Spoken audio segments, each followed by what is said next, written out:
माननीय मुख्यमंत्री श्री देवेंद्र जी फडणवीस जी, भारतीय उद्योग जगत के leading industrialist and visionary leader Shri सज्जन जी, स्वामी विज्ञानंद जी, विश्व भर से आए उद्योग नेता, निवेशगण, आदरणीय अतिथिगण, आप सभी का world Hindu economic forum 2025 Mumbai में मैं आपका हार्दिक स्वागत करता हूं।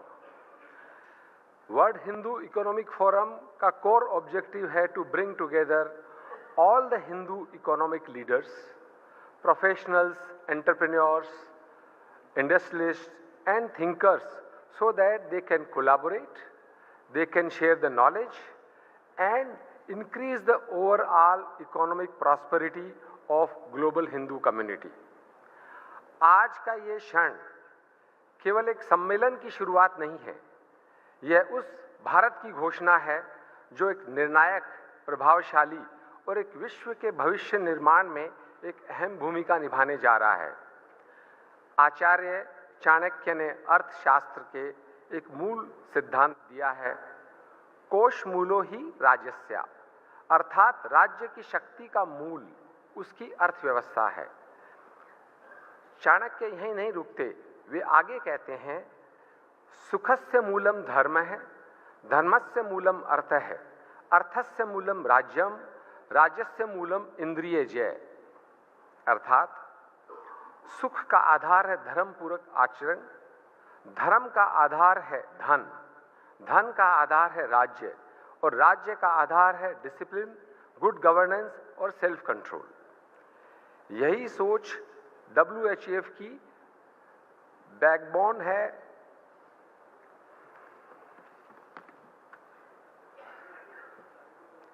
इस वर्ष की थीम है इनोवेशन, सेल्फ रिलायंस, प्रॉस्पेरिटी। आज के इस आर्टिफिशियल इंटेलिजेंस इरा में इनोवेशन के बिना प्रॉस्पेरिटी संभव नहीं है। आज जब दुनिया जियोपॉलिटिकल अनसर्टेनिटी, कैपिटल वॉलेटिलिटी और सप्लाई चेन डिसरप्शन से जूझ रही है, तो Bharat is not reacting on these, but Bharat is redesigning, Bharat is recreating and Bharat is reimagining। आज भारत केवल लो मैन्युफैक्चरिंग का डेस्टिनेशन नहीं है, बल्कि भारत एक ट्रस्टेड ग्लोबल मैन्युफैक्चरिंग पार्टनर और टेक्नोलॉजी ड्रिवन इकोनॉमी बनने जा रहा है। We have moved from make in India to make for the world. यह कोई संजोग नहीं है कि वर्ल्ड हिंदू इकोनॉमिक फोरम का 2025 में मुंबई से फिर से हो रहा है। मुंबई भारत की फाइनेंशियल कैपिटल है और एक एंटरप्रेन्योरियल नर्व सेंटर है। महाराष्ट्र भारत का इंडस्ट्रियल बैकबोन है। यह भारत के एस्पायरेशन, एम्बिशन और एक्सीलरेशन का प्रतीक है।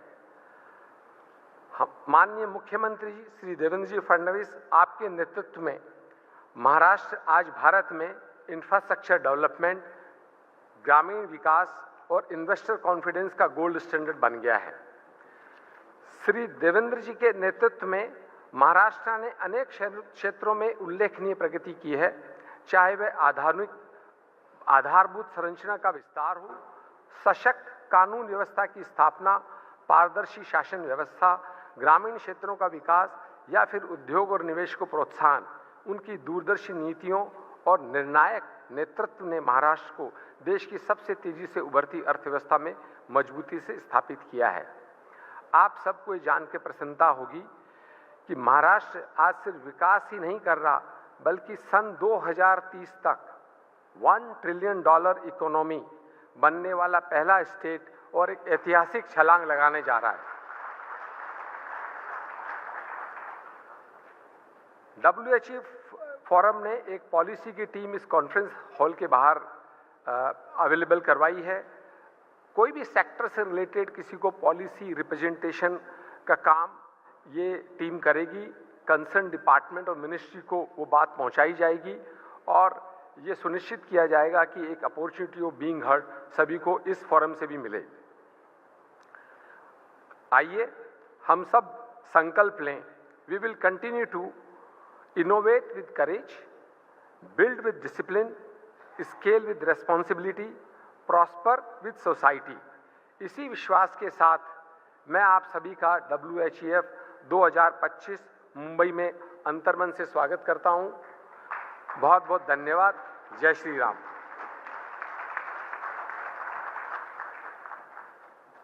धन्यवाद Rajesh ji.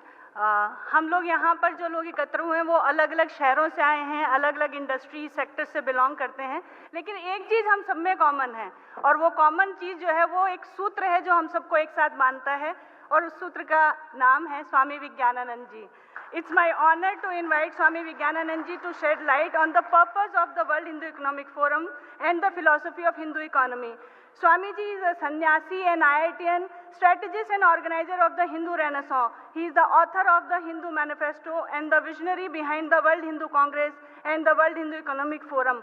Currently, he serves as the Joint General Secretary of VHP, leading international coordination and driving initiatives for Hindu resurgence worldwide. Swami Ji.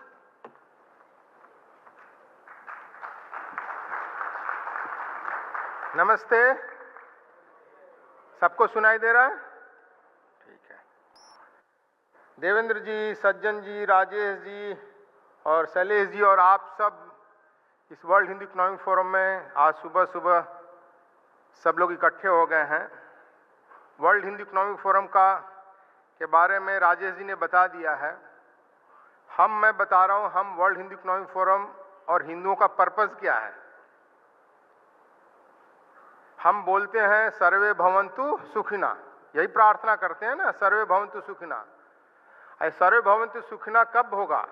जब सबके पास जेब में पैसा होगा। गरीब भी के पास जो है ना सर्वे भवन्तु सुखिना नहीं होगा। चाणक्य का सूत्र बोल रहे थे, सबसे पहला सूत्र है सुखस्य मूलम धर्म, धर्म से मूलम अर्थ। सुख का मूल क्या? धर्म है। अधर्म से सुख नहीं होता है, और उसका मूल क्या? अर्थ है। बिना इकोनॉमी के कुछ बढ़ता नहीं है। आज दुनिया में हम बार बार चर्चा करते हैं, अमेरिकन इकोनॉमी इतनी बड़ी है, चाइनीज इकोनॉमी बड़ी है, हम भी 5th लार्जेस्ट इकोनॉमी बन रहे हैं। पहली बात इकोनॉमी की बात करते हैं। इसलिए मैं सभी लोगों को बोलता हूं कि दुनिया में दर्शन, फिलॉसफी, डांस, ड्रामा, भांगा, डांडिया कुछ भी करते रहो, जब तक आपकी इकोनॉमी नहीं तो कोई पूछने वाला नहीं है। तो वर्ल्ड हिंदू इकोनॉमिक फोरम का मेन पर्पज है कि भारत कैसे प्रॉस्पेरस हो। दुनिया में जानते हो आज भी लगभग 160 करोड़ लोग गरीब हैं। 160 करोड़ लोग गरीब हैं। भारत में 1990 से पहले हमारी जब इकोनॉमी ओपन हो रही थी, 91 में थैंक्स टू नरसिम्हा राव जी, उन्होंने हमारी इकोनॉमी ओपन किया। उसमें 43% पॉपुलेशन, यानी 43 करोड़ लोग गरीबी रेखा से के नीचे थे। ये हमारी दुर्गति दुर्दशा हो गई थी। उस समय इस देश को 2% हमारा ग्रोथ होता था, तो कांग्रेसी इकोनॉमिस्ट हमें चिढ़ाया करते थे हिंदू ग्रोथ रेट। 1991 में नरसिम्हा राव जी ने इकोनॉमी ओपन कर दिया, जिसको मैं बोलता अनसैकलिंग ऑफ द इकोनॉमी। बहुत ज्यादा कुछ नहीं है, जिसको अनसैकलिंग ऑफ द इकोनॉमी किया। वही देश था, वही बिजनेसमैन थे, सब हवा पानी धरती पहाड़ सब कुछ वही था, लेकिन आपने बंधन खोल दिए। वही economy second fastest economy of the world हो गया था अटल जी के टाइम में। ये क्या है? हमारे लोगों में एंटरप्रेन्योरियल स्पिरिट है। 2014 में जब हमारा देश के अंदर गरीबी, मैं इसलिए बता रहा हूँ 2014 बता रहा हूँ कि उस समय नरेंद्र भाई प्रधानमंत्री बने थे। उस समय भी हमारे यहाँ लगभग मैं बता रहा हूँ 27 करोड़ लोग गरीबी रेखा के अंदर थे, गरीब थे। पिछले 10-11 सालों में आज जानते हो लगभग हमने 25 करोड़ लोगों को गरीबी रेखा से बाहर निकाल दिया। पहली बार इतिहास में, मॉडर्न हिस्ट्री में पूर्वजों की बात नहीं कर रहा हूं कि जब हम वर्ल्ड का 33% वर्ल्ड जीडीपी करते थे और दुनिया मिलाकर हम वर्ल्ड का 49% वर्ल्ड जीडीपी करते थे, उस समय की बात नहीं कर रहे हैं। पहली बार हुआ है कि हमारी अर्थव्यवस्था में 5% के लगभग गरीब लोग रह गए। तो इसका अर्थ हमें इनको भी बाहर निकालना है। लेकिन ये बाहर तब निकलेंगे भाई, ये चैरिटी, दान, धर्म से केवल नहीं निकलेगा। ये तब तक निकलेगा जब तक सब लोगों के अंदर प्रॉस्पेरिटी, वैसा पॉलिसी फ्रेमवर्क जिसके अंदर government, ministers, bureaucrats industries, businessman, सबको, मीडिया, जुडिस, सबको उस दिशा में बढ़ना होगा कि भारत एक दिन समर्थ सक्षम राष्ट्र बन जाए। जैसा कि नरेंद्र भाई बोलते हैं 2014 में हमें विकसित भारत बनना है, ये हमारा डिटर्मिनेशन है और ये सबको मिलके करना होगा। मैं इसलिए बता रहा हूं कि सेकेंड वर्ल्ड वॉर के बाद, द्वितीय विश्व युद्ध के बाद जापान बर्बाद हो गया था।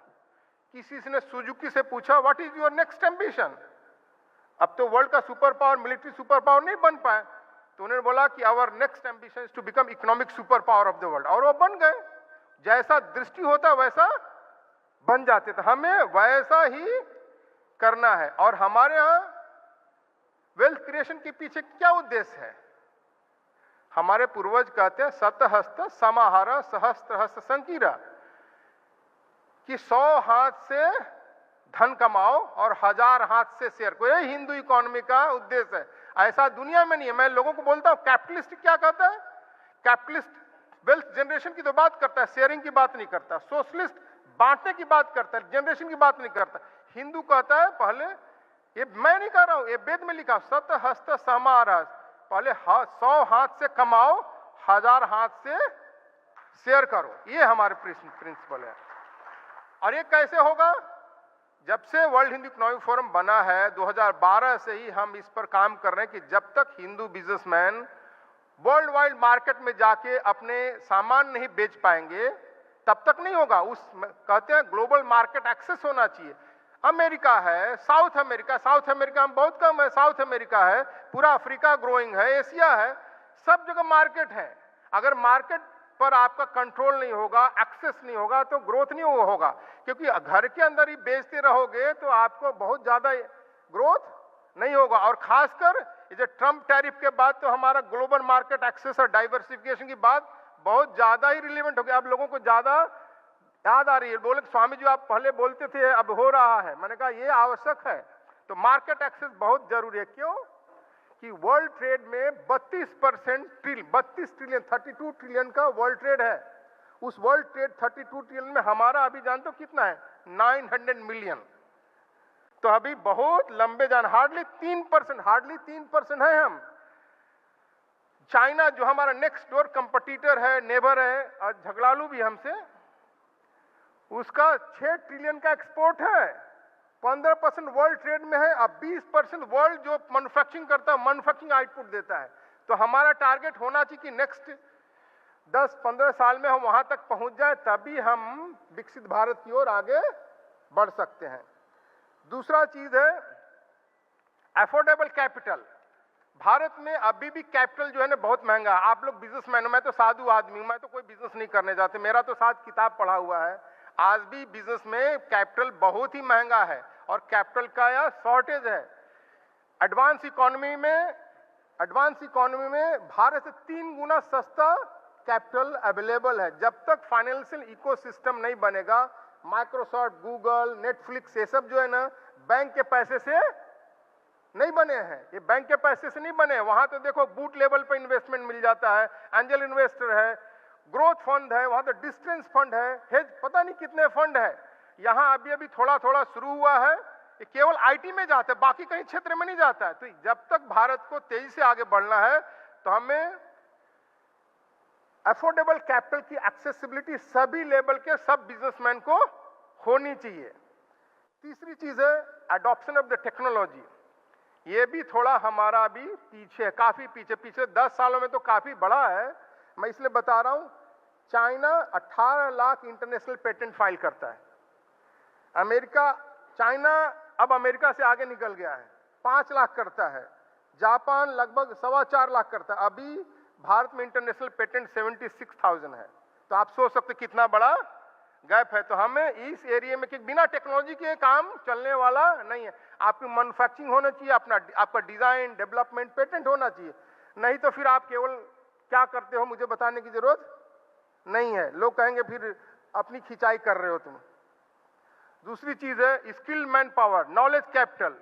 मैं इसलिए बता रहा हूं, 2003 में तरुण खन्ना ने एक आर्टिकल लिखा था, फॉरेन पॉलिसी जो हार्वर्ड की, कैन इंडिया ओवरटेक चाइना, क्या भारत चाइना को पिछाड़ सकता है? तो उसने बोला कि मैं जब लिखा तो भारत का कोई भी आदमी, न बिजनेसमैन, न डिप्लोमेट, न मिनिस्टर, कोई मेरे से मिलने नहीं आया। चाइना ने अपना डिप्टी प्राइम मिनिस्टर हमारे पास भेजा मिलने के लिए, और उसने कहा कि how you can write this, कैसे आप लिख सकते हो। उस समय चाइना की इकोनॉमी भारत से 3 गुनी बड़ी थी, आज तो 5 गुनी बड़ी हो गई है। कैसे लिख सकते हो? बोला कि भैया 21st सेंचुरी नॉलेज इकोनॉमी है। नॉलेज इकोनॉमी तो आपने इन्वेस्ट नहीं किया, आपने रोड, हाईवे, बिल्डिंग बना दी है, ये 20-30 साल में घिस जाएंगे। नॉलेज इकोनॉमी में भारत ने इन्वेस्ट किया है। देखो उसके IIT है, IIM है, उसके प्रोडक्ट कैसे दुनिया में डोमिनेट कर रहे हैं। वो गया भाई, $100 बिलियन, लगभग 8 लाख करोड़ रुपया हर साल अपनी यूनिवर्सिटी को अपग्रेड करने में लगाया। 10 साल में उतना तेजी से आगे बढ़ गए, हमें पछाड़ दिया। अनफॉर्चुनेटली 2013 में IIT की टीम लेकर अनिल काकोडकर जी वहां गए थे कि कैसे उन्होंने अपनी यूनिवर्सिटी को अपग्रेड कर दिया। जिंगुआ यूनिवर्सिटी, जिसका एक यूनिवर्सिटी का बजट हमारे पूरे शिक्षा मंत्रालय के बजट से बड़ा है। तो उन्हें पूछा कि 10 साल आपने इसमें इन्वेस्ट किया है, अभी भी कर रहे हो, क्या उद्देश्य है? तो उसने बोला द फर्स्ट 10 ईयर, जो पहले 10 साल हम पैसा लगा रहे थे यूनिवर्सिटी को अपग्रेड करने के लिए, इसका उद्देश्य था ऐसे चाइनीज पैदा करना जो चाइना पर शासन कर सके। अब हमारा उद्देश्य है कि ऐसे चाइनीज पैदा करना जो दुनिया में शासन कर सके। ये एस्पिरेशन होता है ना, ये ऐसा एस्पिरेशन हमें पैदा करना है, तभी देश आगे बढ़ेगा। हमने इसमें पिछले काफी समय से ज्यादा इन्वेस्टमेंट नहीं किया है। उसका परिणाम क्या हो रहा है? हमारे से नॉलेज कैपिटल बाहर जा रहा है। सारे पढ़े लिखे भी तो जा रहे हैं। 1.8 मिलियन बच्चे विदेश पढ़ने जा रहे हैं। ये देश वो था जहां दुनिया पढ़ने आता था। तो ये ऐसा हमें इस पर काम करना बहुत ही आवश्यक। 40,000 ऐसे लोग जिनके पास $1 मिलियन उससे अधिक, माने $100-200 से भी हजार इन्वेस्टमेंट की कैपिटल देश छोड़ के जा रहे हैं। कहां जा रहे हैं? दुबई जा रहे हैं। भाई दुबई कोई अच्छी जगह है क्या रहने लायक? कोई अच्छी जगह नहीं है, लेकिन जा रहे हैं क्योंकि वहां वैसा माहौल है। मैं बार बार कहता हूं कि आज के कलयुग में, मॉडर्न टाइम में, इकोनॉमी में टैलेंट, टेक्नोलॉजी, कैपिटल, इसको आप अट्रैक्ट कर सकते, कंट्रोल नहीं कर सकते। तो ऐसा वातावरण इस देश के अंदर होना चाहिए। और हम जो एक काम करते हैं कि connecting Hindu businessman across the world. मैं एक उदाहरण अभी देता हूं। मैं अभी अक्टूबर में फिजी में था। हमारे एक कार्यकर्ता, उसने स्टील प्लांट लगाया। उसको स्टील प्लांट के लिए बिलेट्स चाहिए था। इकोनॉमिक फोरम में उसको एक आदमी मिल गया, भारत से उसको फिजी में सप्लाई कर रहा है, और वो चाइनीज और ऑस्ट्रेलियन, न्यूजीलैंड से वहां पर कंपीट कर रहा है। तो ये काम हमारा काम है। 5वां चीज है प्रमोटिंग यंग एंटरप्रेन्योर। नए लोगों को बिजनेस इंटरप्राइज में प्रमोट नहीं करोगे तो आजकल एक बड़ा फैशन हो गया है कि बिग 4 में नौकरी करना, मल्टीनेशनल में नौकरी करना। और खासकर मैं बता रहा हूं सज्जन जी, ये बिजनेसमैन के परिवारों में भी घुस गया है नौकरी करने का। तो इससे देश आगे बढ़ेगा नहीं। और कुछ बड़े सक्सेसफुल बिजनेसमैन के बच्चे क्या करें? इंडस्ट्री, मैन्युफैक्चरिंग, टेक्नोलॉजी में नहीं जा रहे हैं, वो बाप का कमाए हुआ पैसा इन्वेस्ट कर रहे हैं। तो ये भी, इससे देश हमारा आगे बढ़ने वाला नहीं है। हमें उनको रियल वेल्थ जनरेशन में लगाना होगा। तो इन सब चीजों पर हम काम करते हैं और सबको मिलकर काम करना है, बहुत इंपॉर्टेंट। मैं टाइम नहीं लेना चाहता। एक और चीज जिस पर हमें काम करते हैं, करना है। आपको पता है हिटलर ने 60 लाख यहूदियों को मार दिया था। अभी कुछ दिन पहले बोंडी बीच में भी पाकिस्तानी जो गनर ने लोगों को मार दिया। ऐसा हिटलर ने 60 लाख यहूदियों को मारा, कोई उनके प्रति संवेदना नहीं व्यक्त किया। क्यों? क्योंकि हिटलर ने यहूदियों को मारने से पहले दुनिया भर में यहूदियों को बदनाम कर दिया कि ये बदमाश लोग हैं, खून चूसते हैं, ब्लड सकर हैं। तो उनके प्रति संवेदना समाज की खत्म हो गई। मैं आपसे पूछ रहा हूं,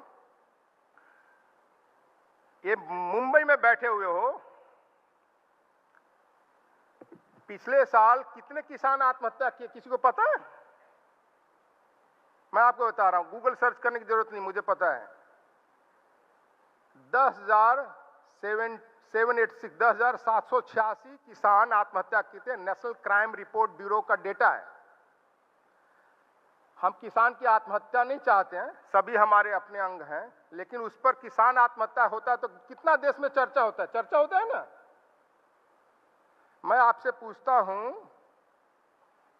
कि भारत पिछले साल का, मैं नेशनल क्राइम रिपोर्ट ब्यूरो का डेटा बता रहा हूं, भारत सरकार का, पिछले साल 2022 में 19,000 बिजनेसमैन सुसाइड किए हैं। कोई चर्चा हुआ है क्या? कोई ये चैम्बर एसोसिएशन बड़े बड़े बने हुए हैं, कुछ चर्चा करते कि मीडिया भी बहुत ज्यादा चर्चा नहीं करता। और ये डेटा हर साल बढ़ रहा है। 23 का डेटा है, ये 20,148 हो गया। ये छोटा डेटा नहीं कि 20,000 बिजनेसमैन सुसाइड कर रहे, कोई चर्चा नहीं हो रहा। क्यों नहीं हो रहा है? क्योंकि जिस बॉलीवुड के शहर में आप बैठे हुए हो, ये बॉलीवुड ने बिजनेसमैन को विलन बनाया है। IIM अहमदाबाद के प्रोफेसर थे, आजकल वो डायरेक्टर हो गए हैं। IIM रोहतक के धीरज शर्मा, उनका रिसर्च 250 सिनेमा इंडस्ट्री, मुंबई के सिनेमा का उन्होंने स्टडी किया, हर 50-50 करके लॉट में क्या लिखते हैं, 62%। मैं आगे एक और डेटा देता हूं देवेंद्र जी के लिए, 68% corrupt politician, 68% corrupt politician in the Bollywood has a ब्राह्मण सरनेम, इसलिए ब्राह्मण को विलिफाइड किया जाता है। महाराष्ट्र में कुछ ज्यादा ही किया जाता है। और 62% corrupt businessman in Bollywood has a बनिया सरनेम। तो ये बॉलीवुड जो आपके पैसे से चलता है, किसका पैसा लिखा? अग्रवाल, माहेश्वरी, पंजाबी, कपूर, क्या जो लोग, मैं सबको जानता नहीं, सिंधी, इन्हीं लोगों का पैसा लगा हुआ है। और आपके पैसे से बॉलीवुड चलता है, आपका जड़ खोद रहा है और आप ताली बजा रहे हो। ये दुर्भाग्यपूर्ण स्थिति है। मैं बता रहा हूं कि इसी तरीके से इतने बड़ी संख्या में ऐसा क्यों हो रहा है? क्योंकि हमारे देश में बिजनेसमैन के प्रति, ऑर्डिनरी बिजनेसमैन के प्रति रिस्पेक्ट खत्म हो गया। ये वो सारा चीज हो, जब तक, मैं बार बार कहता हूं कि जब तक बिजनेसमैन को रेस्पेक्ट नहीं दोगे, वेल्थ क्रिएट को रेस्पेक्ट नहीं मिलेगा, तो क्यों इतना मेहनत करेगा? बिजनेस करना इतना सरल काम नहीं है, पैसा कमाना इतना सरल काम नहीं है। वो पैसा आकाश से टपकता नहीं है। जिन्होंने शुरू करके बिजनेस खड़े किए, उनसे पूछो कितना मेहनत लगता है। तो वर्ल्ड हिंदू इकोनॉमिक फोरम इन्हीं 5-6 चीजों पर काम करता है। अल्टीमेट उद्देश्य है कि हिंदू समाज समृद्ध हो, भारत मजबूत बने, समृद्ध पड़े। नमस्ते।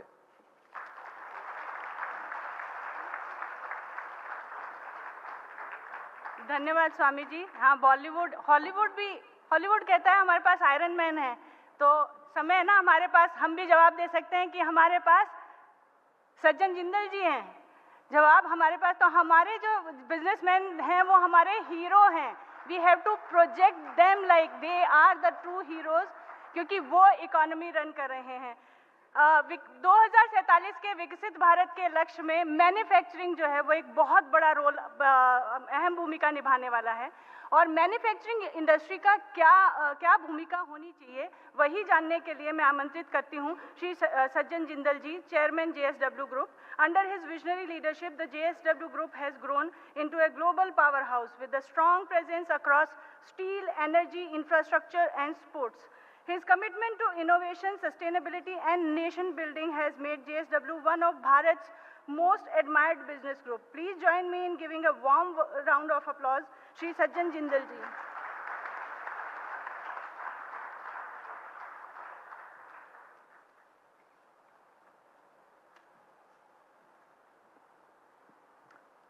आदरणीय और यशस्वी हमारे महाराष्ट्र के मुख्यमंत्री श्री देवेंद्र फडणवीस जी,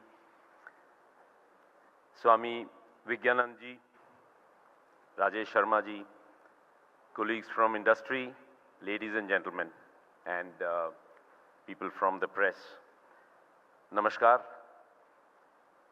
आज यहाँ पर विश्व हिंदू इकोनॉमिक फोरम के अंदर मुझे निमंत्रण दिया गया, मुझे बुलाया गया, मैं उनका बहुत आभारी हूँ।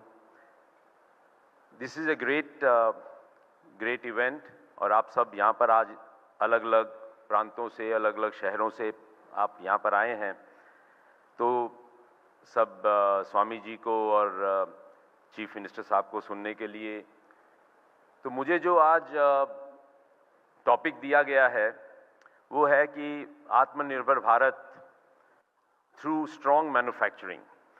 आई belong to the manufacturing discipline. मैं खुद भी इंजीनियर हूँ और मैं खुद बिलीव करता हूँ कि हम भारत को स्ट्रॉन्ग बनाएंगे थ्रू मैन्युफैक्चरिंग, क्योंकि हमारी जो इकॉनमी है वो बहुत ज़्यादा स्क्यू हो गई है टुवर्ड्स सर्विसेज।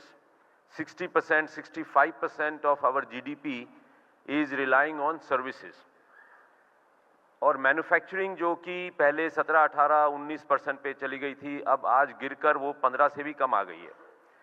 तो if we have to make a strong Bharat, अगर हमको अपने देश को बहुत मजबूत बनाना है, जैसा स्वामी जी ने बताया कि उन्होंने बहुत अच्छी तरह से कंपेयर किया चाइना को और इंडिया को, कि कैसे वहाँ पर जो पेटेंट्स उन्होंने कितनी तेज़ी से बढ़ाए, तो हमको बिल्कुल वैसे ही करना पड़ेगा। We are a country of 1.4, 1.45 billion people, 145 crore लोग हैं, and we are very young, very strong people. हमारी एजुकेशन लेवल बहुत अच्छी है और हमारे अंदर बहुत ज़बरदस्त एम्बिशन है। जो हमारी नेक्स्ट जनरेशन है, जो यूथ है हमारे देश का, वो बहुत एम्बिशियस है, बहुत एस्पिरेंट है। उनको सब पता है कि दुनिया में क्या हो रहा है और उनको ये भी पता है कि हम ये करके दिखाएंगे। तो इसलिए मैन्युफैक्चरिंग के ऊपर हमको बहुत बड़ा एक देश को और हम सबको मिलकर मैन्युफैक्चरिंग के ऊपर बहुत तेज़ी से काम करना है। यहाँ देवेंद्र फडणवीस जी बैठे हैं, तो महाराष्ट्र आप सबको पता है हमारे देश का मैन्युफैक्चरिंग के अंदर नंबर 1 प्रांत है, सबसे बड़ा देश है, प्रांत है महाराष्ट्र। और वो केवल अपने आप नंबर 1 नहीं बन गया, उसको बनाने के लिए देवेंद्र जी जैसे लोग लगे हुए हैं रात और दिन। मैं आपको बताऊं, पिछले साल डावोस के अंदर मैंने महाराष्ट्र चीफ मिनिस्टर देवेंद्र जी के साथ में MOU साइन किया था 3 लाख करोड़ का, और उसके अंदर अलग अलग प्रोजेक्ट बनाए गए थे। MOU साइनिंग करना एक बात है, लेकिन उसको एक्चुअल में कन्वर्ट करना इनटू रियलिटी, ये एक बड़ी बात होती है। क्योंकि MOU साइन करना तो एक पेपर के ऊपर ब्लैक एंड वाइट होता है, उसमें लिखा, नंबर आपने लिखा, उन्होंने लिखा और हमने साइन कर दिया और एक फोटोग्राफ बन गई। लेकिन उसको एक्चुअली एग्जीक्यूट करना, हम लोगों ने करीब 3-4 इंडस्ट्री के ऊपर MOU साइन किया था। इलेक्ट्रिक व्हीकल बनाने का, इलेक्ट्रिक ट्रक्स और बसेस बनाने का, गढ़चिरौली में माइनिंग करने का और बहुत बड़ा स्टील प्लांट लगाने का, ऐसे अलग अलग, डोलवी के अंदर स्टील प्लांट का एक्सपेंशन करने का, हर प्रोजेक्ट के ऊपर एक्शन लिया गया है। और हर प्रोजेक्ट जो 3 लाख करोड़ की इन्वेस्टमेंट JSW ग्रुप कर रहा है मैन्युफैक्चरिंग के अंदर, हर एक के ऊपर एक्शन हुआ है और उसके ऊपर जबरदस्त तेजी से काम हो रहा है। तो जो मेन मुद्दा है मैन्युफैक्चरिंग का, वो ये है कि manufacturing is a long term investment. It needs a lot of confidence, it needs lot of hard work, it needs lot of responsibility. तो अगर हम ये चीज़ करते हैं तो हम मैन्युफैक्चरिंग को तेज़ी से बढ़ा सकते हैं और हमको बढ़ाना पड़ेगा। आज जो हम 15% से कम हमारी GDP की मैन्युफैक्चरिंग हो गई है, प्रधानमंत्री जी नरेंद्र मोदी जी ने टारगेट रखा है। उन्होंने आते ही, जब 2014 में वो प्रधानमंत्री बने थे, उनका पहला जो उन्होंने हमारे देश को एक मोटो दिया था, अगर आपको याद होगा, वो था मेक इन इंडिया।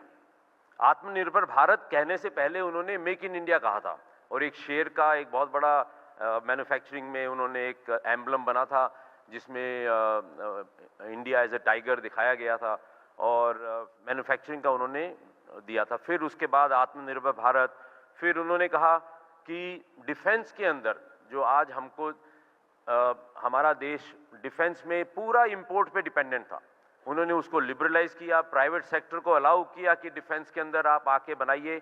और आज कम से कम 20 कंपनियां, मे बी 40 कंपनियां देश के अंदर छोटे से लेके बड़े आइटम तक बनाने का काम कर रही है। पहले ये केवल पब्लिक सेक्टर में होता था, अब आज के तारीख में ये प्राइवेट सेक्टर के आने से ये मल्टीप्लाई हो गया है डिफेंस के अंदर मैन्युफैक्चरिंग। इसी तरह से जो IT है, IT सेक्टर, आज हमारा हर चीज़ इंपोर्ट हो रहा है। आप देखें तो चाहे कोरियन कंपनी है, जापानीज़ कंपनी है, या जर्मन कंपनीज हैं, वो सब यहाँ पर हमारा, और चाइनीज़ कंपनी है, ये सारा इलेक्ट्रॉनिक्स और white goods, Samsung, LG, Sony या फिर चाइनीज़ कंपनीज, हायर या जो भी हैं, वो सब आज हमारे देश में इंपोर्ट हो रहा है। तो प्रधानमंत्री जी ने इसके ऊपर भी बहुत ध्यान दिया कि हमको ये हर चीज़ हमको आत्मनिर्भर करनी है और हमको अपना आइटम्स हर चीज़ यहाँ अपने देश में बनानी है। मुझे याद है एक बार मैं प्रधानमंत्री जी के साथ बैठा था और गपशप कर रहे थे हम लोग बैठ के, उन्होंने मुझे बताया, वो उस समय चाइना से वापस आए थे, तो ये गलवान से पहले की बात है, फर्स्ट टर्म में। तो जब हमारे रिश्ते चाइना के साथ अच्छे थे, तो प्रधानमंत्री जी ने मुझे कहा कि चाइना और भारत 1000 साल पहले, स्वामी जी, 1000 साल पहले 55% of the world economy was in these two countries. 33% China थी और 22% हिंदुस्तान की थी 1000 साल पहले। फिर बाद में वो कैसे हमारा हिंदुस्तान और चाइना कैसे ख़त्म हुआ, वो एक हिस्ट्री है, उसके लिए बहुत समय चाहिए, लेकिन उन्होंने पूरा मुझे समझाया पूरा। फिर मैंने उसके ऊपर रिसर्च किया, पूरा पढ़ाई की कि कैसे हुआ। तो सिस्टमैटिकली दोनों देशों को वेस्ट ने ख़त्म किया और हमारी इकोनॉमी जो आज स्वामी जी ने जैसे बताया 3% 4% पे हम आ गए हैं वर्ल्ड की इकोनॉमी का, वो भी अब आए हैं।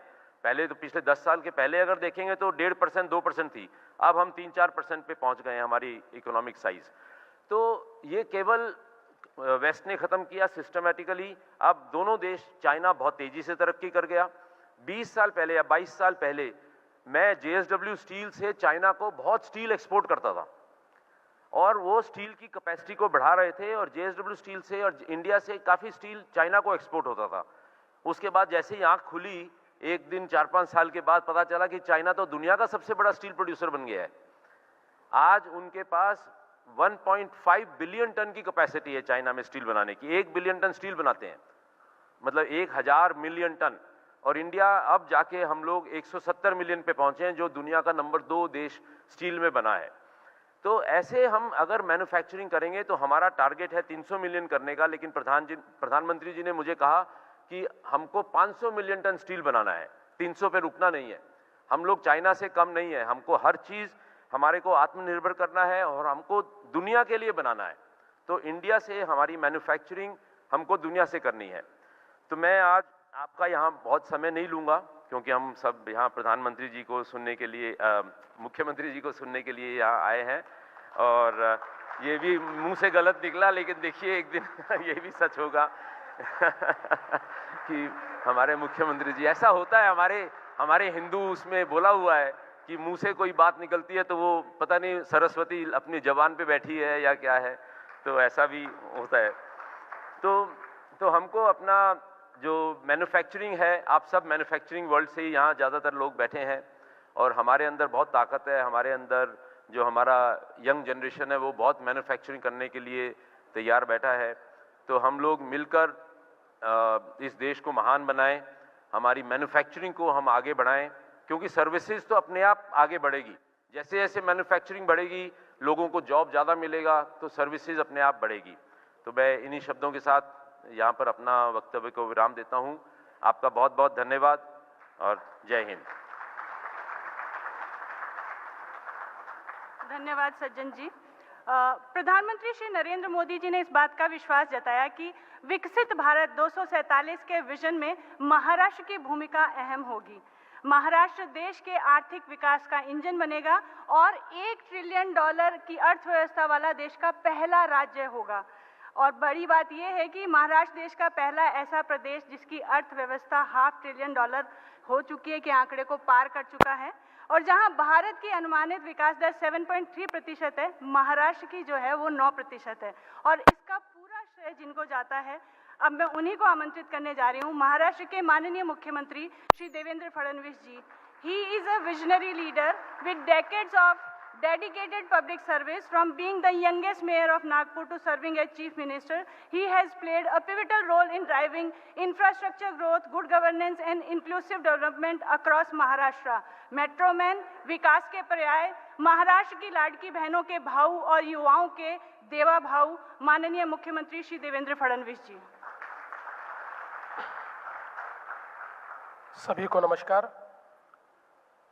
मंच पर आसीन वर्ल्ड हिंदू इकोनॉमिक फोरम के फाउंडर स्वामी विज्ञानंद जी, भारत के विश्वविख्यात उद्यमी JSW ग्रुप के चेयरमैन सज्जन जिंदल जी, वर्ल्ड हिंदू इकोनॉमिक फोरम 2025 के ऑर्गेनाइजिंग कमेटी के चेयरमैन भाई राजेश शर्मा जी, शैलेश त्रिवेदी जी, मंच पर उपस्थित और इस सभागार में उपस्थित सभी महानुभाव, बहनों और भाइयों, मुझे बहुत खुशी है कि आज फिर एक बार मैं annual world Hindu economic forum की कॉन्फ्रेंस में उपस्थित हूं। पिछले वर्ष दिसंबर के महीने में मैं इस कार्यक्रम में उपस्थित हुआ था और आज फिर एक बार आप सभी के बीच उपस्थित होते हुए मुझे बहुत हर्ष है। इस बार हम लोगों ने इस कॉन्फ्रेंस की जो थीम रखी है, इनोवेशन, सेल्फ रिलायंस और प्रॉस्पेरिटी, मुझे ऐसा लगता है कि भारत की आज जो अर्थव्यवस्था की दिशा है, उस दिशा को डिफाइन करने वाली इस प्रकार की इस थीम के ऊपर हम सब लोग मिलकर आज मंथन कर रहे हैं। हम सभी लोग जानते हैं कि जब हम हिंदू की बात करते हैं तो ये केवल एक पूजा पद्धति नहीं है, एक विचार है, एक जीवन पद्धति है, एक बहुत ही प्राचीन इस प्रकार की व्यवस्था है जिस व्यवस्था ने हजारों वर्षों तक हमारी सभ्यता को जीवित रखा। आज दुनिया इस बात को मानती है कि जिनको दुनिया की प्राचीन सभ्यताएं समझा जाता था, वो सारी की सारी सभ्यताएं 2000, 3000, 4000 साल पुरानी वो समाप्त हुई। उनमें से कोई भी कंटिन्यूअस सिविलाइजेशन के रूप में हमको दिखाई नहीं देती। केवल एक सिविलाइजेशन है, केवल एक सभ्यता है जो हमारी भारतीय सभ्यता है, जिसको सरस्वती सिंधु सभ्यता भी कहा जा सकता है, जिसको हिंदू सभ्यता भी कहा जा सकता है, जिसको भारतीय सभ्यता भी कहा जा सकता है। ये दुनिया की एकमात्र ऐसी सभ्यता है जो हजारों साल से कंटिन्यूअस सिविलाइजेशन के रूप में, जिसमें कोई ब्रेक नहीं है, इस प्रकार की सिविलाइजेशन के रूप में आज स्थापित हुई है। और जब हम लोग छोटे थे तो हमारी समृद्धि की कहानियां सुनते थे, हमारी संस्कृति की जो उच्चतम मूल्यों पर आधारित हमारी संस्कृति है, उसका जो अभ्युदय था, उसकी कहानियां सुनते थे तो बड़ा अच्छा लगता था। थोड़े बड़े होने लगे तो एक प्रकार से हर चीज को प्रश्न पूछा जाता है, और जब प्रश्न पूछा जाने लगा तो कुछ कंफ्यूजन भी लोगों के मन में तैयार हुआ कि क्या ये सच था या केवल कहानियां थी। लेकिन आज हम जिस प्राइड की बात करते हैं, अब वो एविडेंस बेस्ड प्राइड है, क्योंकि आज जब दुनिया में अलग अलग प्रकार से, विशेष रूप से भारत में एक्सकेवेशंस हुए, कार्बन डेटिंग हुआ, उसके बाद बहुत बड़े पैमाने पर अलग अलग प्रकार के एविडेंसेस सामने आए, तो ध्यान में आया कि जिस समय आज का आधुनिक यूरोप ये स्टोन एज में था, उस समय भी हमारी भारतीय संस्कृति और भारतीय सभ्यता पूरे विकसित स्वरूप में दुनिया में अस्तित्व में थी।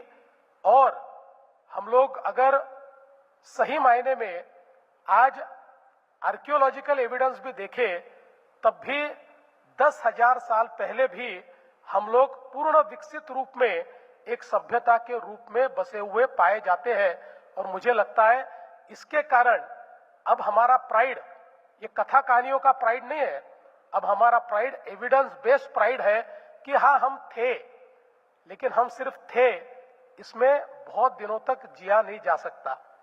हम सभी लोग जानते हैं कि जो एक हमारा पुराना पुण्य होता है उसके भरोसे जिंदगी नहीं कटती।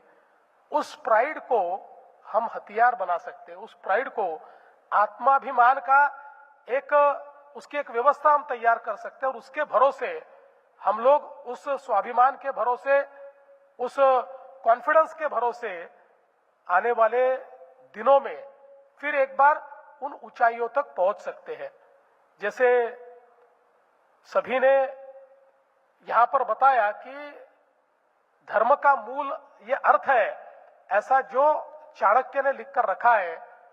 आज हम लोग देखते हैं कि दुनिया में जो समृद्ध देश है वही दुनिया चलाते हैं, उन्हीं का विचार चलता है, उन्हीं की भाषा चलती है, उन्हीं के आचरण चलते हैं, उन्हीं का संगीत चलता है। इसलिए हमें एक प्रकार से समृद्ध देश के रूप में अपने आप को स्थापित करना होगा। और जैसा आज की थीम में इनोवेशन की बात होती है, तो हम लोग तो इनोवेटर्स ही है, क्योंकि वैदिक काल से अगर हम लोग हमारे विचारों को देखें तो हमारे सारे विचारों में इनोवेशन हमको दिखाई पड़ता है। जिस प्रकार का खगोल और भूगोल जो दुनिया को कभी पता ही नहीं था, वो हमारे वेदों में या जो प्री वैदिक हमारे जो स्क्रिप्चर्स है उसमें दिखाई पड़ता है। वो शायद आज के जमाने में उस प्रकार के खगोल को खंगालने के लिए या उस प्रकार के खगोल का उपयोग करने के लिए सुपर कंप्यूटर को उपयोग में लाना पड़ता है। लेकिन बिना सुपर कंप्यूटर के हमारे उस समय के संशोधकों ने, इनोवेटर्स ने उस चीज को एक प्रकार से समझा था, उसके साइंस को समझा था और उस माध्यम से हमारे पूरे विचारों को डेवलप करने का काम किया था। और आज जब हम इनोवेशन की बात करते हैं तो ये भी बहुत सही है कि हम लोग अब 5th इंडस्ट्रियल रिवॉल्यूशन में जा रहे हैं। और ये 5th इंडस्ट्रियल रिवॉल्यूशन जो है, ये पूरे तरीके से आज इनोवेशन बेस्ड इस प्रकार का इंडस्ट्रियल रिवॉल्यूशन है। और मुझे ऐसा लगता है कि सज्जन जी ने जो बात कही ये बहुत सही है कि मैन्युफैक्चरिंग ये एक प्रकार से अर्थव्यवस्था की रीढ़ की हड्डी है भी और होनी भी चाहिए। लेकिन धीरे धीरे मैन्युफैक्चरिंग और सर्विसेज, इसमें जो एक लाइन थी वो लाइन भी समाप्त हो रही है। और इनोवेशन के कारण ये दोनों चीजें एक प्रकार से 5th इंडस्ट्रियल रिवॉल्यूशन में बिल्कुल एक दूसरे के साथ आगे बढ़ने वाली है। और विशेष रूप से 4th इंडस्ट्रियल रिवॉल्यूशन को हमने एक तरीके से कैच करने की कोशिश की, लेकिन फिर भी हम लोग उसमें उतने तत्परता के साथ उसको कैच नहीं कर पाए। लेकिन मैं ऐसा मानता हूं कि जो 5th इंडस्ट्रियल रिवॉल्यूशन है उसको पूरे तरीके से लीड करने की ताकत ये भारत में है, ये हमारे इनोवेटर्स में, ये हमारी अर्थव्यवस्था में है। और विशेष रूप से आज जब डेटा और एआई ये पूरे तरीके से हर क्षेत्र को डिसरप्ट कर रहा है, आज अर्थव्यवस्था के तीनों क्षेत्र जो है, चाहे वो एग्रीकल्चर हो, चाहे मैन्युफैक्चरिंग हो या सर्विसेज हो, इन तीनों क्षेत्रों को जिस प्रकार से डेटा और एआई डिसरप्ट कर रहा है, मुझे ऐसा लगता है कि उसमें एक बहुत बड़ा मौका ये भारत को आज है। अभी अभी एआई टूर पर जब सत्या नडेला आए थे मुंबई में, तो उस समय सत्या नडेला जी ने जो हमारे सामने प्रेजेंटेशन किया उसमें उन्होंने कहा कि 2030 में गिटहब पर सबसे बड़ी डेवलपर कम्युनिटी भारतीय होगी, उसमें चाइना चौथी होगी, भारत की जो डेवलपर कम्युनिटी है वो पहले नंबर पर होगी। और हम एक प्रकार से ये जो एआई डेवलपर्स इकोनॉमी है उसको पूरे तरीके से डोमिनेट कर सकते हैं। आज भी गिटहब पर जो दुनिया का सबसे बड़ा प्लेटफॉर्म है, इस पर आज भी सबसे बड़ी कम्युनिटी के रूप में भारत उभर रहा है। और मुझे ऐसा लगता है कि ये जो डिसरप्शन आज एआई के कारण आने वाला है, जिससे एफिशिएंसी बढ़ने वाली है, जिससे बहुत बड़े पैमाने पर हम लोग कह सकते हैं कि नेचर ऑफ बिजनेस ये बदलने वाला है, ये आज का इनोवेशन है। और इस इनोवेशन में अगर हम भारतीय जिस प्रकार से हमने सिलिकॉन वैली को डोमिनेट किया, उसी प्रकार से अगर हम लोग अब इस इनोवेशन को डोमिनेट करेंगे तो मुझे ऐसा लगता है कि आने वाले दिनों में निश्चित रूप से, चाहे वो मैन्युफैक्चरिंग का क्षेत्र हो, चाहे वो एग्रीकल्चर का क्षेत्र हो, चाहे वो सर्विसेज का क्षेत्र हो, सारे क्षेत्रों में एक बड़ा इंपैक्ट हम लोग भारतीय कर पाएंगे, ऐसा मेरा पूरा विश्वास है। और जहां तक हमारी दूसरी थीम है सेल्फ रिलायंस की, वो भी बहुत महत्वपूर्ण है। देखिए, हम लोग एक समय था कि स्वदेशी की बात करते थे और स्वदेशी महत्वपूर्ण ही है। स्वदेशी के सिवाय कोई देश ये आगे नहीं बढ़ सकता और भारत जैसा देश जिसको दुनिया मार्केट के रूप में देखती है, उस देश को 140 करोड़ लोगों के देश को अगर हम आत्मनिर्भर नहीं बना पाए तो मुझे ऐसा लगता है कि इससे बड़ी कोई भूल नहीं होगी। इसीलिए हमारे प्रधानमंत्री जी ने आत्मनिर्भर भारत का जो एक रास्ता चुना है, इस रास्ते में स्वदेशी की परिभाषा ये आज क्या है, तो हमारे देश में जो बनता है, कौन बना रहा है ये अगले स्टेप में देखेंगे। पहले स्टेप में हमने ये देखना है हमारे देश में जो बनता है वो स्वदेशी है, क्योंकि इस देश में पैसा लग रहा है, इस देश में रोजगार निर्माण हो रहा है, इस देश के लिए तैयार हो रहा है। तो मेक इन इंडिया भी और मेक फॉर वर्ल्ड भी, जो भी इंडिया में तैयार होता है, भारत में तैयार होता है, वो आत्मनिर्भर भारत की मैं ऐसा मानता हूं कि एक प्रकार से उसकी परिकल्पना में वो हमारे लिए बहुत महत्वपूर्ण है। इसकी अगली स्टेप निश्चित रूप से यह होगी कि भारतीय कंपनियां ही इन सारी चीजों को तैयार करें। हम अगर चाइना की हिस्ट्री को देखें तो चाइना कोई अचानक आगे नहीं बढ़ा, हम चाइना जैसा नहीं कर सकते, लेकिन फिर भी कुछ चीजें तो हमको ध्यान में लेनी पड़ेगी।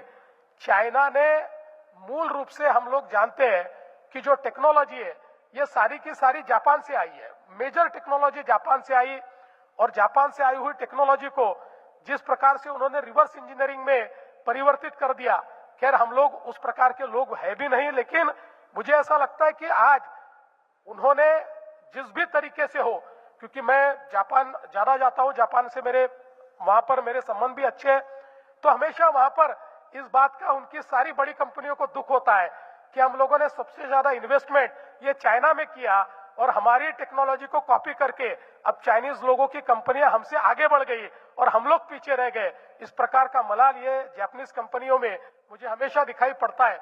लेकिन मैं ऐसा मानता हूं कि टेक्नोलॉजी जब आती है तो भारत में तो इस प्रकार के हमारे इनोवेटिव माइंड्स है कि जिनको कॉपी करने की जरूरत नहीं है। टेक्नोलॉजी को समझकर हम लोग बहुत अच्छे तरीके से आज भारत में जो हमारी आत्मनिर्भरता है, उस आत्मनिर्भरता की ओर बड़े पैमाने पर जा सकते हैं। और इसलिए मुझे लगता है कि आज जिस भी प्रकार से टेक्नोलॉजी आती है उसका स्वागत हमने करना चाहिए। और विशेष रूप से एक बात अच्छी है कि जब से हमारे प्रधानमंत्री जी ने टेक्नोलॉजी लाते समय टेक्नोलॉजी ट्रांसफर की भी कई शर्तें रखी हुई है, तो कई क्षेत्रों में आज जो हमें इनोवेशन दिखाई पड़ता है या आत्मनिर्भरता दिखाई पड़ती है, विशेष रूप से सज्जन जी ने जिसकी बात की, हमारा डिफेंस का क्षेत्र, इसमें भी टेक्नोलॉजी ट्रांसफर के कारण मुझे ऐसा लगता है एक बेस हमको मिला और उस बेस के ऊपर हमारे भारतीय इनोवेटर्स ने जिस प्रकार से चीजें बनानी शुरू की, आज दुनिया को यह आश्चर्य लगता है जिस प्रकार की टेक्नोलॉजीज को हम तैयार कर रहे हैं। तो भारत में यह ताकत हमारे पास है, हम लोग इस चीज को जानते हैं और इस चीज को करने का हम लोग प्रयास भी करते हैं। और आने वाले दिनों में एक और बहुत अच्छी बात है कि भारत एक ऐसा देश है कि जिस देश पर सबका विश्वास है। आज चीन ने तरक्की बहुत की है और मुझे ऐसा लगता है कि जिस प्रकार से उन्होंने अपने देश की अर्थव्यवस्था को मजबूत किया है, ये दुनिया के सामने एक उदाहरण है। लेकिन फिर भी दुनिया का चीन पर विश्वास कम है। चीन की जो एक प्रकार से एक्सपेंशन करने की आदत है, चीन की जिस प्रकार से अलग अलग देशों को फाइनेंस करके फिर उनकी अर्थव्यवस्था पर कब्जा करने की जो एक चीन की व्यवस्था है, इस व्यवस्था के कारण चीन के ऊपर अब थोड़ा विश्वास कम है। और मैं ऐसा मानता हूं कि हमारा सबसे बड़ा एडवांटेज आज क्या है, हमारा एडवांटेज ये है कि हमारे देश के नेतृत्व पर और हमारी संस्कृति पर दुनिया का विश्वास है। दुनिया को ये पता है कि को एग्जिस्टेंस वाले लोग हैं। ये जो लोग हैं ये वसुधैव कुटुंबकम वाले लोग हैं, ये सर्वेदपि सुखिनः सन्तु वाले लोग हैं। इसलिए दुनिया को जब भारत उस देश में जाता है तो उनको डर नहीं लगता, भारत के नेतृत्व से डर नहीं लगता, उनको लगता है कि नेतृत्व हमारी प्रॉस्पेरिटी के लिए आया है, ये हमारे साथ काम करने के लिए आया है। और इसलिए अब सबसे बड़ा अवसर भारत के लिए क्या है, तो नेक्स्ट वेव कौन सी है? नेक्स्ट वेव अफ्रीका है। अब 2035 के बाद, 2040 के बाद ये जो डेमोग्राफिक एडवांटेज है, ये सारा जो डेमोग्राफिक एडवांटेज भारत को है, अब ये अफ्रीका की ओर धीरे धीरे जाएगा। और ये जो नेक्स्ट वेव है अफ्रीका की, उस समय अफ्रीका के साथ जो को क्रिएट करेगा, जो को डेवलप करेगा, जो को मैन्युफैक्चर करेगा, वही दुनिया की अर्थव्यवस्था को एक प्रकार से संचालित करने का काम करेगा। और मुझे इस बात की खुशी है कि भारत के और कई अफ्रीकन देशों के बहुत पुराने रिश्ते रहे। आज अफ्रीकन कंट्रीज के लोग जब हमको भी मिलने आते हैं, उनके जो राजनेता मिलने आते हैं, भारत के प्रति उनके मन में एक बहुत बड़ी संवेदना है, उनको लगता है कि हमारे लोग हैं। और विशेष रूप से हमारे प्रधानमंत्री श्री नरेंद्र मोदी जी ने जिस प्रकार से अफ्रीका के साथ संबंध तैयार किए हैं, अफ्रीकन कंट्रीज आज नरेंद्र मोदी जी को अपना नेता मानती है। वो मानती है कि हमारी जो आवाज है वो दुनिया में अगर कोई रख सकता है तो मोदी जी रख सकते हैं। और मैं तो आपको कहना चाहता हूं कि हमारे मुंबई में अभी जल्दी ही एक बहुत ही न्यू मुंबई में आइकॉनिक बिल्डिंग तैयार होने वाली है। 54 फ्लोर की बिल्डिंग है, हर एक फ्लोर पर एक अफ्रीकन कंट्री होगी। ऐसी 54 अफ्रीकन कंट्रीज को होस्ट करने वाला एक बहुत ही महत्वपूर्ण इस प्रकार की बिल्डिंग ये हमारी नई मुंबई में बनने वाली है। मैं ऐसा मानता हूं कि आज भारत के जितने उद्यमी हैं, ये सारे उद्यमियों ने अफ्रीका को अब एक प्रकार से अपना नेक्स्ट टारगेट के रूप में या अपने नेक्स्ट क्रिएशन के रूप में देखना चाहिए। आज अफ्रीका भी ओपन हो रहा है। अफ्रीका में भले ही जो एक हमारी ऑर्डर होती है, उस ऑर्डर में शायद वहां के देश अभी नहीं है, वो धीरे धीरे आ रहे हैं, क्योंकि एक बड़ी लड़ाई लड़कर एक एक देश वहां पर खड़ा हो रहा है। लेकिन उनके मन में भी भारत के प्रति एक बहुत बड़ी संवेदना है। और आज अमेरिका और रशिया ने दुनिया को रूल किया क्योंकि सबसे ज्यादा संसाधन उनके पास थे। दुनिया के संसाधन इन देशों के पास है, लेकिन इन सब देशों से ज्यादा संसाधन आज अगर किसी के पास है तो अफ्रीका के पास है। रेयर अर्थ अफ्रीका के पास है, ऑयल अफ्रीका के पास है, गैस अफ्रीका के पास है। जो चीजें, जो नई अर्थव्यवस्था, फ्रंटियर टेक्नोलॉजीज के लिए, फ्रंटियर टेक्नोलॉजीज के हार्डवेयर के लिए जो चीजें आवश्यक है, ये सारी चीजें अफ्रीका के पास है। और अगर ये चीजें अफ्रीका में तैयार होना शुरू हो जाए तो आज जो लोग दुनिया की अर्थव्यवस्था को जकड़ के बैठे हैं, उनकी जकड़ से दुनिया की अर्थव्यवस्था छूटेगी और एक नई इकोनॉमिक ऑर्डर पूरी दुनिया में हम लोग तैयार कर पाएंगे। और इस इकोनॉमिक ऑर्डर का नेतृत्व ये भारत कर पाएगा। इस प्रकार की एक संभावना आने वाले दिनों में हम सभी को दिखाई पड़ती है। इसलिए मुझे ऐसा लगता है कि जो हमारे प्रधानमंत्री जी की एक नीति है अफ्रीका के साथ, जो आज उन्होंने संबंध तैयार किए, जिस प्रकार से एक एक छोटे से छोटे देश में जाकर वो कार्य करते हैं। मैं आपको एक उदाहरण दूंगा, पापुआ न्यू गिनिया, जहां पर एक बड़ा हम लोगों ने सीन देखा कि हमारे जो प्रधानमंत्री जी वहां गए तो वहां के प्रधानमंत्री जी ने उनके पैर छुए। ये देश इतना समृद्ध देश है। अभी उनका एक डेलीगेशन मेरे पास आया था। उस डेलीगेशन ने मुझे कहा कि हमारे यहाँ पर कुछ गैस फील्ड्स है, बहुत ज्यादा गैस हमारे पास है, लेकिन अभी तक जो हमारी गैस फील्ड्स है वो सारी ऑस्ट्रेलिया चला रहा है। और ऑस्ट्रेलिया हम लोगों को बराबरी की ट्रीटमेंट नहीं देता। एक प्रकार से उपनिवेशवाद की ट्रीटमेंट हमको वहां से मिलती है। इसलिए अब हम लोग उनको देना नहीं चाहते। चाइना आना चाहती है, लेकिन हम चाइना को आने नहीं देना चाहते। इसलिए हम चाहते हैं कि भारत आए और भारत हमारे यहाँ पर ये सारा का सारा गैस का एक्सप्लोरेशन करे और गैस ले जाए। तो देखिए, ये जो कॉन्फिडेंस है, ये कॉन्फिडेंस कहां से आया? ये हमारे हिंदू इथोस के कारण आया, ये हमारे संस्कारों के कारण आया, ये हमारी संस्कृति के कारण आया। हमारा जो इतिहास है, जिस इतिहास में हमने कभी आक्रमण नहीं किया, हमने दुनिया को विचारों से जीता।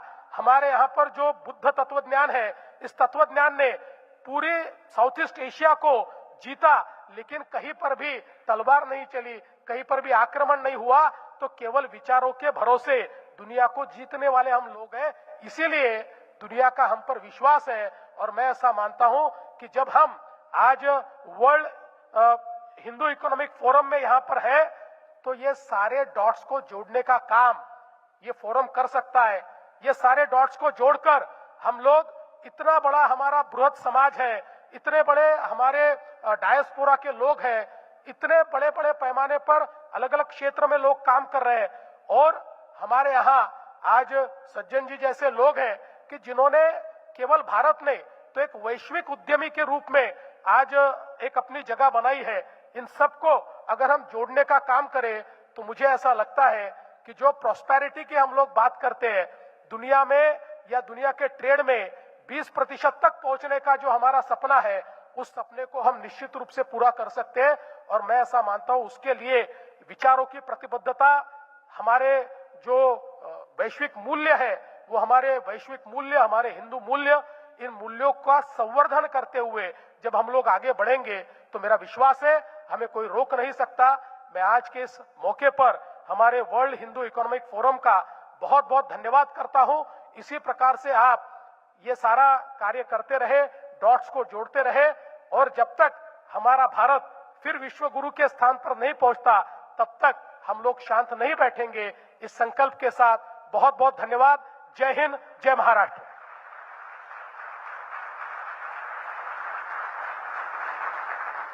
धन्यवाद मुख्यमंत्री महोदय। अब मेरे पास एक शुभ समाचार है। वर्ल्ड हिंदू इकोनॉमिक फोरम के इसी मंच से Shree Cement announces its intent to invest 2000 crore in Maharashtra.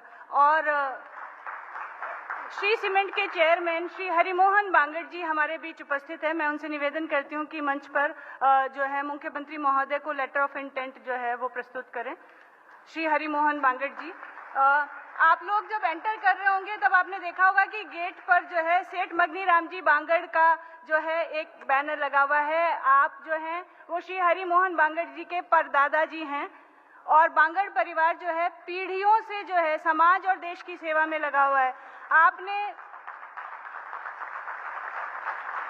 The proposed investment include a cement manufacturing unit, green energy initiative, and allied infrastructure projects reinforcing Maharashtra growth and sustainability goals. आप जैसे देश के सभी शहरों में बिरला मंदिर देखते हैं, वैसे ही आपको हर शहर में बांगड़ धर्मशाला भी मिलेगी।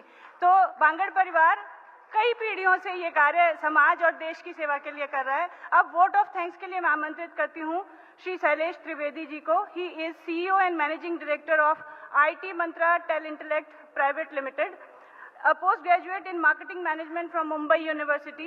Shailesh ji brings 34 years of experience in IT and office automation.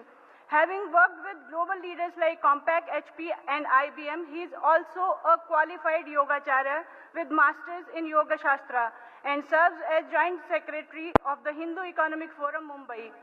Shailesh Trivedi ji.